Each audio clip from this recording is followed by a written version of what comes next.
The River Valley also celebrating the life of Dr. Martin Luther King Jr. We have Teresa joining us from the University of Arkansas Fort Smith. Thanks so much for joining us. We appreciate it. Well, I'm glad to be here. Thank you so much for having me. Yes, absolutely. So tell us, I was on your website. I saw that there are a lot of events upcoming. Can you fill us in on what you are doing to celebrate Dr. King? Well, absolutely. I think it's really fitting for a university campus to celebrate the life of Martin Luther King Jr.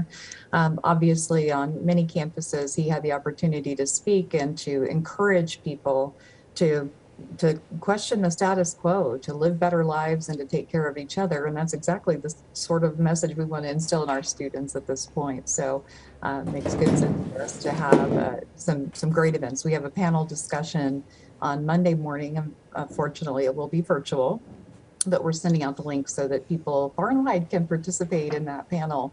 Our mayor has agreed to moderate that, and we will have a lot of great speakers. Yeah, certainly. Now, I'm seeing here that this year's theme is living the maladjusted life, always putting others first. Can you tell us a little bit about the inspiration behind choosing that theme? Yes, I was thrilled to hear that that was the theme that was selected this year by our committee, which includes our faculty, staff, students, and community members.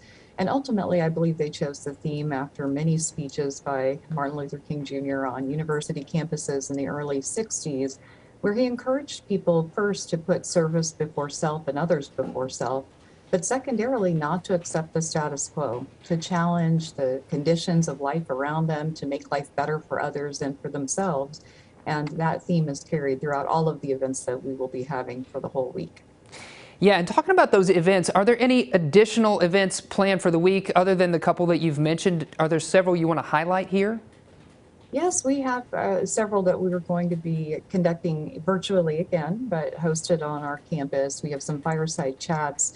One will be hosted on Wednesday the 19th at about noon, and that will be focused on putting the literacy of others first and encouraging literacy in homes and schools and throughout communities. And then a second such session, again, focused on putting others first, is putting the mental health of others first. The panelists for those sessions will be individuals who are experts in those areas in our community.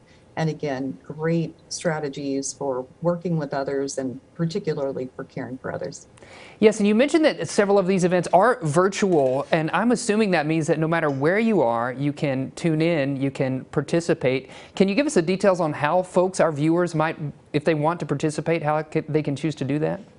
Absolutely. So we've got Zoom links, which will allow people far and wide to participate in these sessions, giving them a chance to listen to experts on the areas that I mentioned earlier.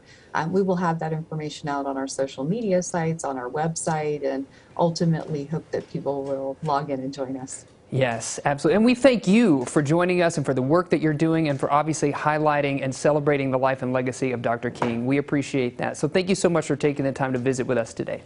Thank you so much. Absolutely.